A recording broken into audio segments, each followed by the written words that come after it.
Greetings and welcome back.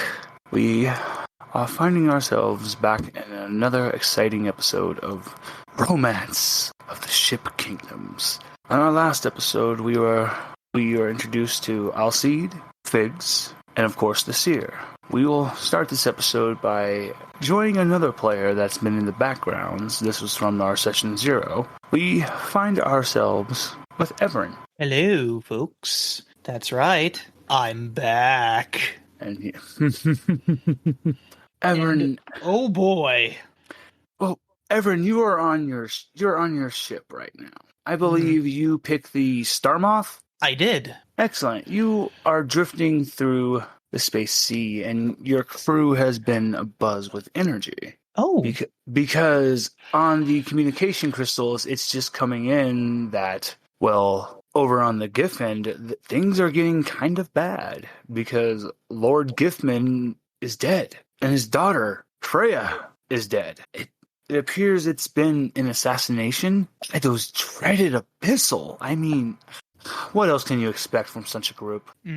Oh no. Anyway, I mean, do recall that Evern was attacked as well. In fact, he was the one that put out the call. Yeah, and this is why you're getting a very important communication herald from your captain's quarters. It's from your favorite person. It's your dad. Ah, dearest father, how fare you this day? That well. Good to hear. Evern. That is my name, the one you gave me. I need you to return home. Things are appearing to be a little more dangerous, and I cannot have my progeny, my heir, about in such danger. I mean, where are you even right now? Are you on one of those dreaded ships doing whatever you call yourself doing? Haven't I told you to stop trying to follow behind your mother? You're not an astral gnome. You're a high elf. I mean, technically I'm both. She is my mother after all, and I may look like a high elf, but I can't deny the other part of me. Yes, you will do best to remember. She was just there to provide the genes that were needed. I still don't even like the idea of you keeping communication with her. She served her purpose when you were born. Like I said, you need to start acting like a high elf. Dearest father, you have given me the best example of what a high elf should act like, and believe me, I have been keeping to your example. Now, you said you wish me to return. Is there a reason other than... I was gauging your response, and I have to say I am proud from what I'm hearing. Yes, it seems you're finally realizing that she may have been the one to birth you, but she's beneath you. I am pleased. I mean, yes. She is like 3.5 feet tall. Pleasing, yes. I believe it's time for me to bring you into the fold, my son. Well, a momentous day indeed. Then I shall make haste to return home to the ship, father, unless you wanted to meet somewhere else? Yes, I have exactly the place we will be meeting. I have a location with a very special group of individuals I need to introduce you to. So I need you to proceed to the Tyrant ship, please. I know we've said that area of space was off limits, but this is a direct order from the High Elf Council. So you mean are that council that I've never seen in the castle? Well, it's time to let you in even more, my boy. That's because they don't exist. I am the council. I make the rules. As it should be for a high king, no? Yes. I do believe you will be ready for your next step. Once this meeting proceeds, if I like what I see, then I will share with you the final step to begin our steps for unification of the cluster. No more will we be forced into this false subservience to those pieces of filth. He spits. Those celestials that think they're better than us? Ha! No one's better than us. No, we are quite the examples of certain behaviors and attitudes. I mean, it's in our name. We are high elves, after all. Yes. From what I'm hearing, my boy, I believe Xanathar will be pleased with what he's going to be meeting. Well, I'll put on my best. Excellent. And I will see you there, Father. Evern, Be safe. For the first time I can say this, I am proud of you. As I said, dearest Father, you have given me a good example of what a high elf should act like, and I have been following in your footsteps. And Evern will cut the communication. Allow me to flash to your father's side to allow the listeners to know what is happening. Evern's father, this monster, this piece of... Ugh. He is actually not even in his private quarters. He is in a bedroom, a massive bedroom. And on a bed, still drawing his breaths, was the true emperor of the cluster, your grandfather. Soon, old man. Soon, when he is ready, I will have him be the one to end you. He will wear the mantle of emperor, but I will be in control. First you, and then the one who birthed him. Soon, Father, I'll be free of you and your flaws. Being equal with those that beneath us, you make me sick. You're weak. You tainted my brother. You tainted Stannis. You tainted his children. But that's why I kept my boy from you. That's why I did what I did. Oh, Father, soon you'll just be another monument in the bloodline, the family tomb. And I'll be free of you and your weakness and your... I want you to know, Father, I hate you. You took my mother from me. I hate you. Your grandfather's lip just quivers, and then we go back to the ship. Evern. Yes. Allow me to make sure you have full control of your ship here on this map. Yay. This is the space map. Yes, it is. Many things can happen. Okay, good. You have control. Excellent. I think it was right there. Yes, Excellent. I can. Right now, you are not in travel, so movement is free. Huzzah! Where you see the tyrant ship on the map, that is where it is. If you would like to take some time beforehand, go ahead. Because a lot just happened, and Evern, you have a secret. Your father may think your grandfather never interacted, but you did interact with your grandfather. Would you still keep that special communication crystal you had with him when you were young? The one from Bastion? I'm sorry, I had a head poke in. Yes, he would have kept the communication crystal with Bastion. Oh, no. A different one. I'm sorry. Like I said, I took my earphones off. I don't know if you saw me. No. That's perfectly fine.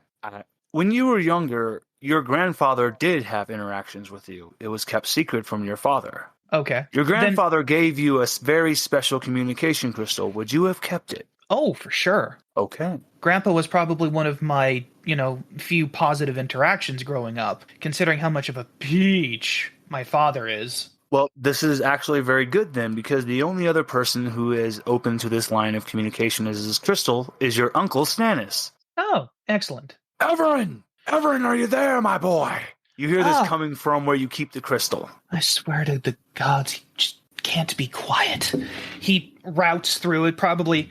If it's his grandfather's crystal, it would be A, in a secure lockbox of some kind, and B, probably hidden. So I'm going to go with a loose panel under his bed inside a lockbox, keyed to his DNA or magical aura. Excellent. You find your crystal just as your uncle is going, Evern, oh, God, did that... Uncle! There you are. What have we talked about before considering volume, dearest uncle? I just won a war. I'm celebrating. Oh, what are you celebrating? Roll me a D100. So, I know you'll have to look for this, but I need you to roll me a D100 real quick. Oh, good. I'm allowing you to control something real quick, Eric.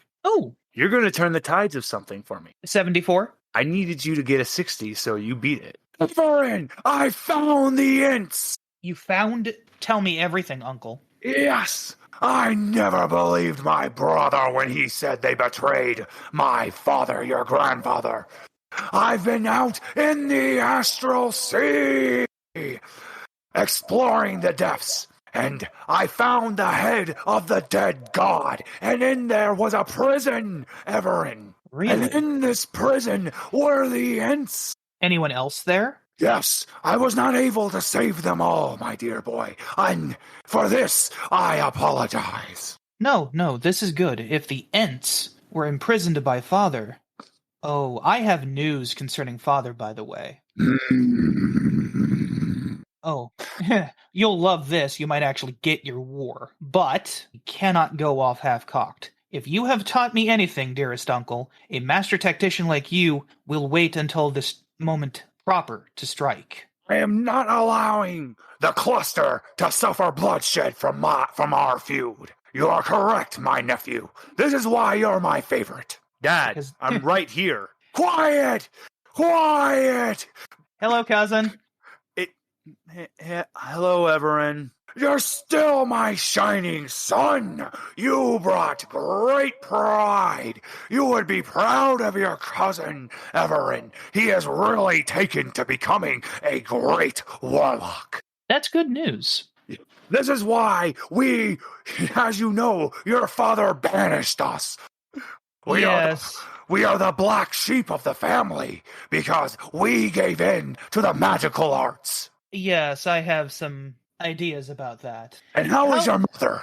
Oh, dearest mother, she is pressuring me to embrace my auto-gnome half and probably has as many machinations as Father going. If your father wouldn't have stole her from me, I would have allowed you to do that, my boy.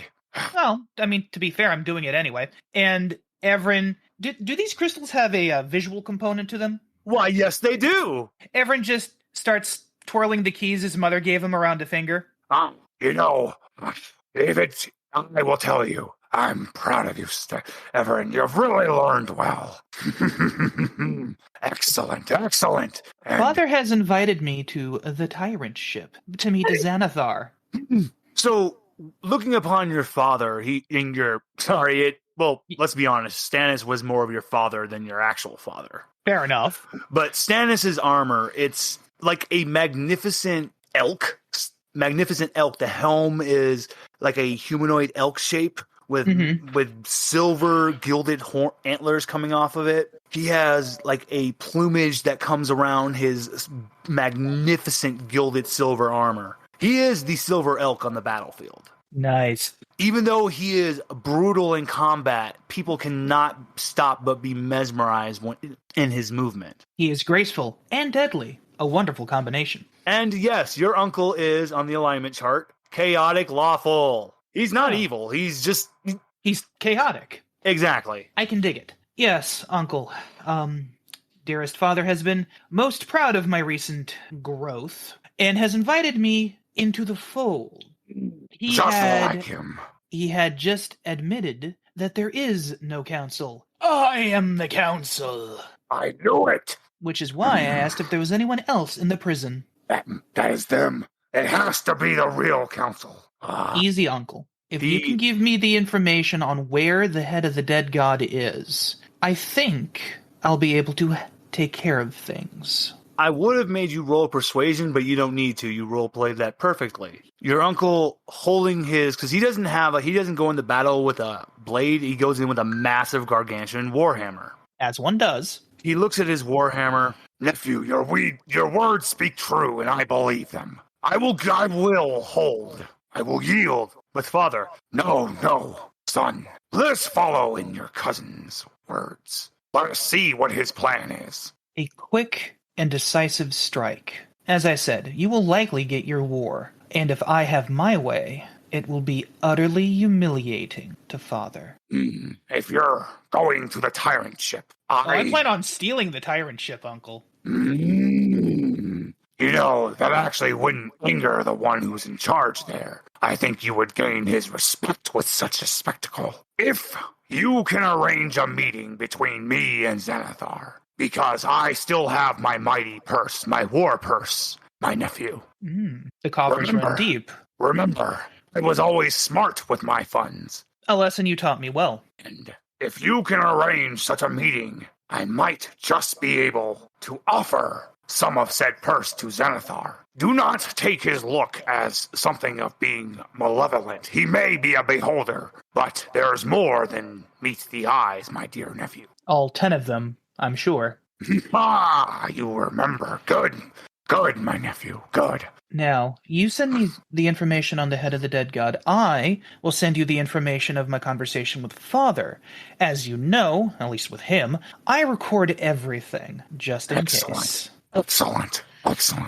Now, unfortunately, I must cut our conversation short. I have scheming to do. No, Not exactly the grand war style that you prefer, but it's dealt me a good hand so far. Yes, good nephew. Do what you must do. Like I said, I will yield here. I appreciate it, Uncle. And if anything, hopefully I can be lucky and I can hail some whalers. I have some ideas of my own that could possibly benefit the cluster and help you in your ways, my nephew. Most appreciative, Uncle. And cousin, I know you're still listening. Mm-hmm. Drinks. I plan on visiting soon, and we must go for drinks. Cousin, you always know exactly what to say to turn me back around. See you soon. Be safe. You as well. They do their salute. They do their salute to you, and the feed is cut. And he salutes back proper. He has, like you said, they're more family than Dad is. Mom, I'm still working on, but Dad, anyway, I am told it's dinner time, so this would be a good time to switch scenes, if you were thinking. It's perfect timing, because I would actually like to speak to the seer, please. Your turn. Tag. Hello, there is. The seer. You are on the Dragonborn ship. I am. You have made great friends with the Kubla Khan, and he is taking you to the Blood Arena. Even from where you guys are, you can hear the chantings, and Kubla Khan bangs a mighty fist against his chest. In honor of our lunar goddess, we battle.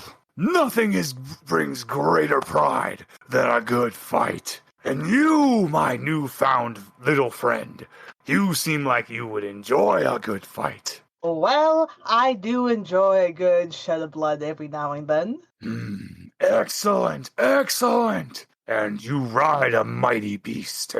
I believe you call him Lord Nibbles? Yes, I do. You see that Lord Nibbles. Lord Nibbles has a magnificent headdress on his head. Oh, don't you look mighty fine? Something from your mother? He nods. Oh, give your dear mother a kiss for me. And he goes and takes off. A mighty beast, for one that is able to have one of the space hamsters under them. They are truly deserving of respect. I agree. He also needs a bath when we get back. We have the best. Ooh, you can't fight me for long, Lord Nibbles. Now. Do you want to make your brother proud? I'll even grab your rubber ducky. There you go. Now, where do I entertain you fine folks? He leads you into the Colosseum. I'm getting the perfect map together for you. I can smell the blood in the earth. Here we go. This will work. Just ignore the fact that what it says on there. This is going to be our makeshift arena, my dear. So, the seer. This is a great way. This is a great way to look at it. Think about it.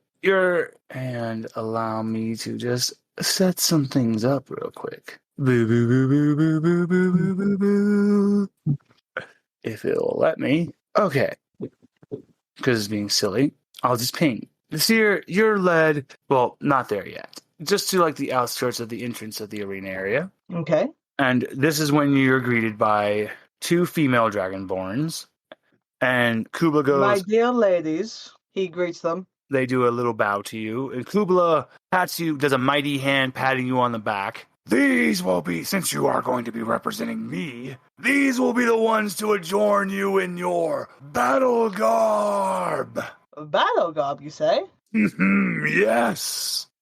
They put a magnificent feather plumage on your head that it would be reminiscent of certain breeds of raptors. Oh, this is quite dashing. And then they give you 2 golden bracers that have on the back of it what looks like a gargantuan raptor claw. Ooh, I really like this. And then last but not least, they give you the golden chains that are with the Kubla's emblem embossed on it. You know, I can't remember the last time I wore chains, but I suppose tonight is a special occasion. The maidens, the last thing they do is they dip their hands into this bowl of blood. This is the simmering pool of blood from their goddess, the lunar dragon. Each one dips 3 fingers, and they put 3, and they take it to your face, and they give 3 markings on each side of your face. Are you ready to go into the entranceway? Oh, yes, I am, dearie. The seer, you walk in, and it's just an explosion of energy as people are just... And then when you take your stance on into the grounds, it goes silent. Kubla stands from his seat. I give a polite bow to my audience. You honor us, my newfound friend. Thank you, ladies and gentlemen. This is my champion. They jump and they just erupt in a roar of noise. This amazing traveler has agreed to our customs and has wanted to partake in our magnificent blood grounds. I can sense great potential from them, so that is why they will face the usurper. Oh, that sounds exciting. What's that? Everyone is just screaming, "Usurper! Usurper! Usurper!" The other side of the entrance kicks in as a 9-foot-tall, about 450-pound dragonborn that's all black. One of his eyes is gone, and he has a magnificent set of dreads and braids. Not as great and long as the Kublas, but still just as impressive. And there are those markings to show areas that he's conquered. This is Genghis, and he wants to take over from the Kubla. The Kubla was going to fight him in the grounds, but he's given you the honor. This is a tremendous honor that you bring down this usurper. Kubla nods at you as he takes a seat. Oh, I see he has great honor in his eyes. He is a man who has conquered many things and murdered many people. So I'm gonna make this quick. However, I'm not gonna make it painless. Genghis, with his mighty, massive blade that just looks like a hunk of metal, looks at you, throws it in the ground. You are what I'm supposed to face. That's me, dearie. I won't even need to get serious. Go ahead, little one. Take the first shot. Oh, dearie, that was a grave mistake. You go ahead. What would you like to do? Oh, what's this up my sleeves? Nothing? Oh, wait. I keep a little seed in my parson that sprouts into enormous, gigantic rose thorn whips that shoot out through my arms, that shoot out through the arms of my sleeves and wrap around my opponent and lifts him high into the air. With every thorn cutting through his flesh, he bleeds a little more. Oh. I'm going to squeeze him, and with a quick flick of my wrist, I'm going to rip his limbs off very quickly. Unfortunately, Genghis wanted to try to fight his way out of the vines, but he unfortunately could not. Fighting only deepens the thorns in his flesh, and this particular little rosewhip vines actually get stronger when they drink blood.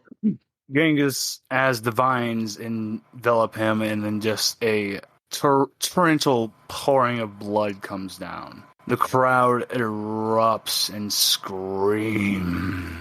Kubla, sitting in his chair, has a big smile take his face. He jumps down to the arena and he takes your arm and he lifts it up. Victory for the stranger! Well, that was rather fun. The seer is going to retract his whips, so they're back into his coat. Nice and cozy. Would you like to drink? Oh, I would love a drink. It's quite hot on the ship. Yes, for more children of the lunar dragon, we are happy to help.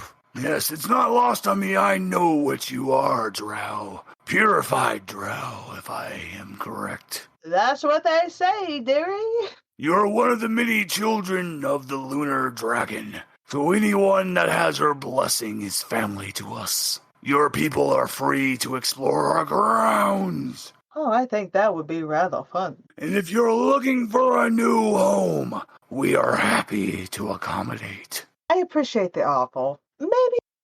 Maybe a small cottage for myself and Lord Nibbles, so he can have a safe place to visit his family. Of course, but there is something I need to discuss with you, which is another reason why I offered you a chance in the arena. Oh? There is a air of potential war in the air. Let us go to my private quarters, and we can speak freely. Well, let's not hesitate. Lead the way, Dill. So the way that the Khan cities work is it's literally just like Mongolian nomads. It's beautifully constructed tents and teepees, and he leads you to what is the Khan tent. You sit down, he pours 2 massive mugs of ale, and he sits on the ground to the low table, and he offers you that to the seat across from him. I'm going to have a sit and drink my drink. I know what happened to your people. I know who is to blame for the plague. I hear many rumors about what happened to me and my people. Go on, I would like to hear what information you have. He takes a drink from his mug. This is no rumor, my new friend. This is the truth I speak. Then please, speak freely. There's been a war that's been going on since the start of the cluster, between the Abyssal and the Celestials. The Celestials believe everything deserves to be under your thumb. He takes another swig, just as they did to our beloved brethren, our beloved gods. The dragons, they slaughtered them. The only 2 that exist left are the solar and the lunar. And then they came across your people, the drow. Now you see, normally the drow are outside of their sights. They don't care much, but something about the purified, something about your blood. It does something to abyssals, and, well, they can't have that. So, What is it that makes my blood so irresistible to them? Or what effects does it have on them, per se? So, this is where I've seen the last bits of the evidence when in my younger days, when I was at war riding with Stannis, the mighty Silver Elk. So, to answer your first question, it is because your people are the ones that were most beloved by the lunar dragon. You're special. You're her most beloved children. So you received the most precious of her blessings, her kisses. Just as we received her blood to invigorate us with mighty strength. He smacks his chest. You have been blessed with her kiss. Your people were supposed to help guide the cluster. Be with the high elves, but once again, the Celestials couldn't have that. So, they devised a mighty plague. Everyone thinks the Abyssals are the real monsters and demons, but I've seen the truth. I've seen what lies beyond the veil. If you want to see a real demon, see a Celestial in the flesh for what it really is. And with this mighty plague, they brought death to your people. The seer's going to take a long, slow drink, and with a smile on his face, he's gonna ask, so tell me, my dear friend, what is the best method to rip the flesh from a Celestial? You're gonna need the right kind of weapon, and for that, you need to find... Now, this one unfortunately, I can't lead you on I've only heard rumors because I thought they were all gone. They were a species by the name of the Changeling. just as you were blessed with the tears of the lunar goddess, they were blessed with her tears. And in their species, in their line, there is a weapon, a sword, that can harm a celestial. If you can find the changelings, and if they still have this weapon, you will be able to kill a celestial. Without that weapon, it's going to be practically impossible. You gotta take down their so-called holy aura, and that's what this weapon can do. And then once you can, my little friend, you can do that little whip vine technique you did. And my friend, Yes. if you happen to encounter a celestial named Seraphim, Yes. make him suffer. Oh, dearie. With absolute delight I will. He But looks I at do have to ask, would you Yes. happen to know where these little changelings are? I hate speaking with rumors because they're never just and they can be unfounded. But I did hear a very interesting rumor that there just might be a changeling hiding amongst the astral elves. That their so-called princess might not even be the princess. Oh? So you'll find them on... Sure I have the correct ship name. You will find them on the Bombard planet ship. Now, like I said, this is just a rumor I've heard, but hopefully it'll lead you in the right way. Well, I am many years old. Time is all I have left, dearie. The seer, Yes. watch over my son. And he plops down dead. Well, this has turned interesting. The seer looks around. Would you like to roll an Arcana check for me? Oh, absolutely. What Arcana check? You're lucky. You got a 12. So, you see a glow coming from Kubla Khan's chest. Now, what the hell is that? As you approach it, you see traces of celestial magic. Well, isn't this interesting? The guards come in. The seer, you don't need to worry. They don't point any weapons at you. They just come over to their mighty Khan. And they turn to you. For you two boys. Has there any been celestials in this area? Any unwieldy or uncomfortable characters besides me, yours truly? We do not find you uncomfortable. We find you pleasant. But, yes, there was one by the name of Seraphim. He came and tried to intimidate our mighty Khan. Told him that the day he spoke his name from his mouth, our Khan would meet his death. Our Khan made his choice. We do not feel sadness. If he chose this path, and that you were the one, then you have the support of the Khan army. Very well. All we ask is if you can help our mighty Khan's son. His name is Attila. He will be taking command. Where may I find the young lad? You will find him in the archery training grounds. We will be preparing our mighty Khan's pillar of burning, so he may finally go home to our goddess. Thank you for being in our Khan's last moments. It was an unexpected delight to be among you fine folk. So take me to the arena so I can meet the boy. One guard goes off with you, and another stands over the Khan, and he sings a song. The strange thing is, there's no words to this. It's more just like pitches and tones. And you can clearly tell this is not something that would come from Dragonborns. This is the song of the lunar goddess, taught to all species. Unfortunately, we are one of the last that know this song that takes your souls to ensure it goes home to our goddess. Legends go that if you hear this song, it is your time to die. So we believe that this was the last thing the Khan heard, is hearing that song. So let me ask Brian this. Yeah.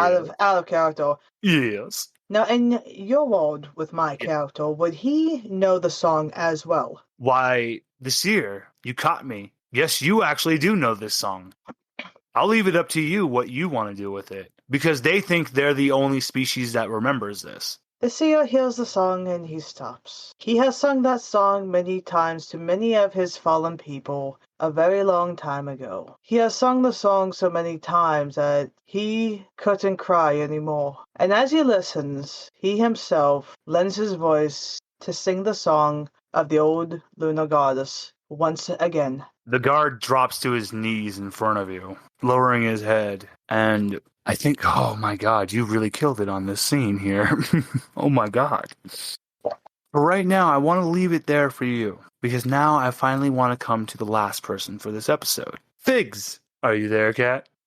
Hello. There we are. So, our ever-favorite Figs. Hello there. You had quite a moment in your last episode. I know, Celestials are so rude. I mean, they are so rude and so untrusting because when you got back to your ship, you had a new crew member. Oh, fantastic. And, oh, joy, it's a cherub, one of the lower Celestials. Joy. My name is Maman. I've been tasked with watching over you to make sure that you follow what Seraphim has ensured for the plan. I see. Now, I don't really agree with the idea of a changeling working with us. You people are dangerous. But I've been assured that you're one of the only ones remaining. Now, is this true? Are you truly the last changeling? I haven't seen my people for years. Who knows what happened?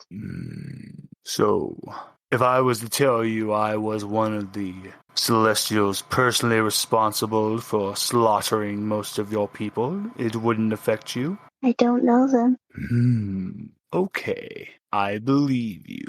I'm just going to think of me as your official lookout on the crow's nest. I'll be up there on top of the mast.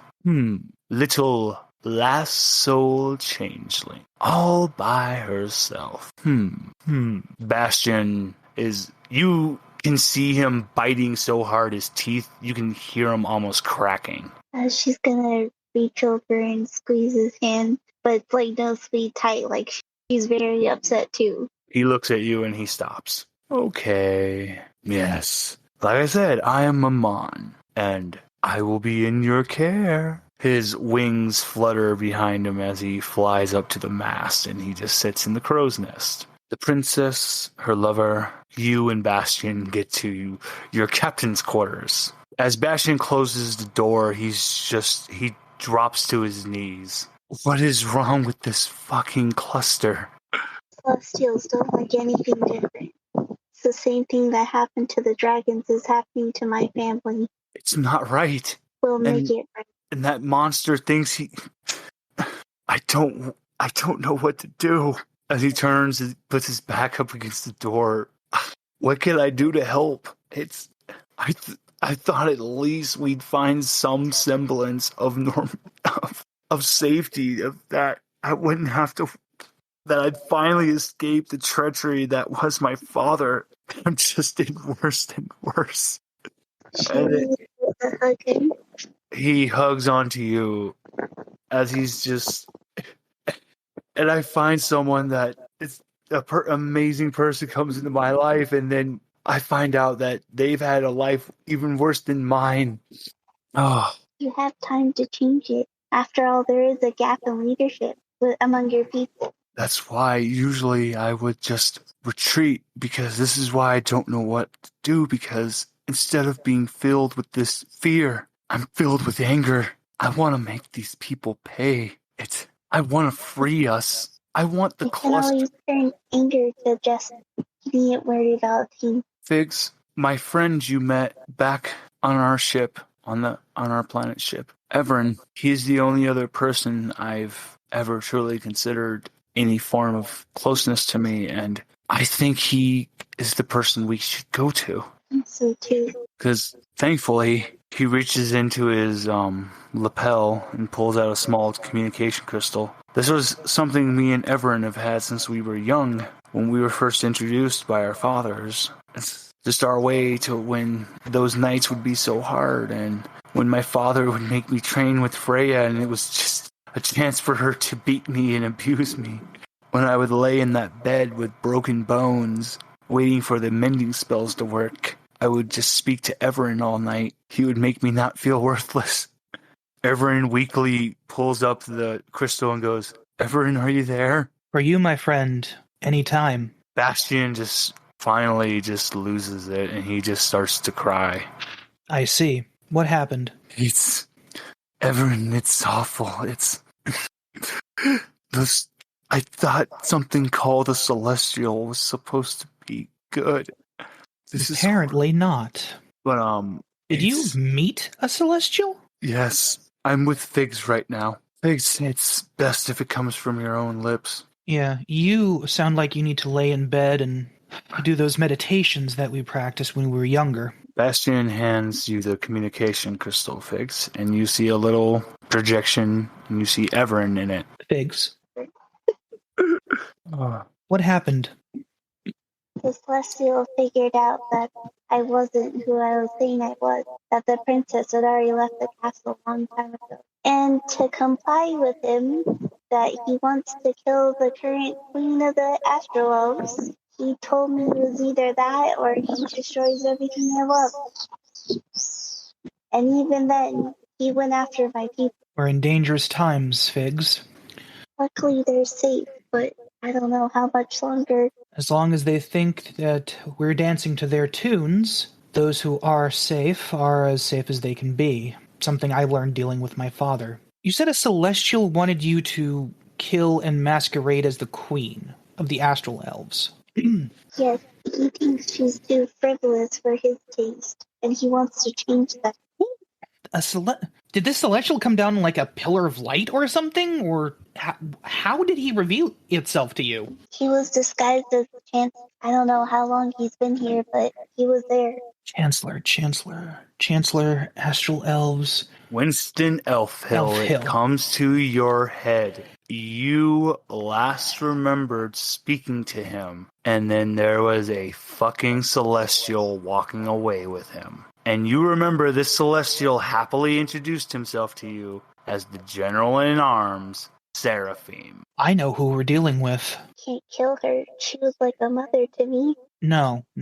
You're currently masquerading as the princess, correct? Correct. I have a plan. Out of character. Watch me pull a plan out of my ass. What we're going to do is we're going to go along with the Celestial. But, and I'm only saying this because I know my room is secure, and Bastion would not have pulled out this communication if the room that he was in was not secure. We're going to fake the queen's death. And with that, the door opens up. Mammon was standing there listening the whole time, and he goes, "Good." And from his guise drops, there is actually not a cherub, but an abyssal. I believe I might be able to help you guys along. Biggs, do you know what one of the few things that can kill a Celestial is? I assume the polar opposite that they've been hunting for a long time. A weapon made with abyssal ability and power. Mammon just gets a cheeky smile and goes, "And that little weapon that was passed down in your family. Oh, and Biggs, your family's safe. They've reached the plasmoids." Really glad to hear that. I made sure they went along the Abyssal Underground Railroad. We've been getting refugees and passing them along. I apologize for how I had to speak to you, but while we were in the vicinity of the city, Seraphim can hear everything. But now since we are off the docks, I can speak freely and reveal who I truly am. I am Mammon. I am what was called a fallen celestial. I am a proud abyssal. And I do not blame you for having to be crude. I know I had to say many things for the princess. First and foremost, Mammon drops to his knees and apologizes to the princess. I am so sorry for everything you were subjected to. Despite everything that's going on, people who are not involved in this war should not be subjected to that. This is where we greatly disagree with the Celestials. Our business should stay within us. No one in the cluster should have ever had to suffer because of us. Especially you, Fix. Just as they can go and say that and spread out that we hunted the drow for their blood because it can give us a vast improvement in strength, but we are not for that. We are not believers in violence. We are actually in belief of pacifism, that that conflict can be solved with words. We may have the moniker Abyssal, but that's just because we are the ones who watch the underworld. If you want to see real demons, go to Avernus. Or my father. Maman just cringes hearing that. I have absolutely no love for the man that provided half of my genes, so I get used to it.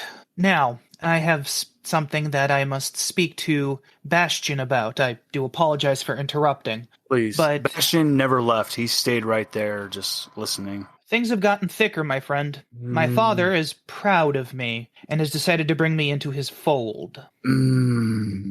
So it's even worse than we could ever imagine then. Oh, you have no idea, my friend. On my way out of your family home, I found some notes left by your father. He and my father found a tyrant ship. No. And he's bringing me to meet the head of the Thieves Guild, Xanathar, on the tyrant ship. That monster was really going to go through with it. They were going to make the weapon. Yep. Oh. The good news, however, is the Ents and the High Elf Council have been found. No. Yes, and I know where they are. A prison built from the head of one of the old gods in the Astral Sea. Those crazy monsters really did it. Mm-hmm. I am currently on my way to visit my father and be taken to Xanathar and the Tyrant ship.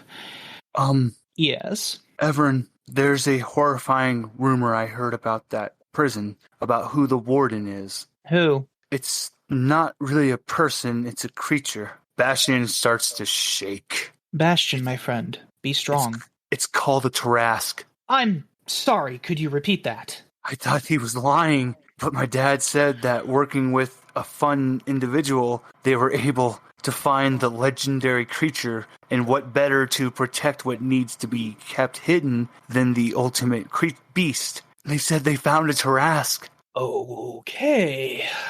Maman, I realize we just met, but I have 2 business propositions for you and your bosses. You know how we work. Pitch to me and I'll pass it along to higher-ups. 2 weapons. Mm-hmm.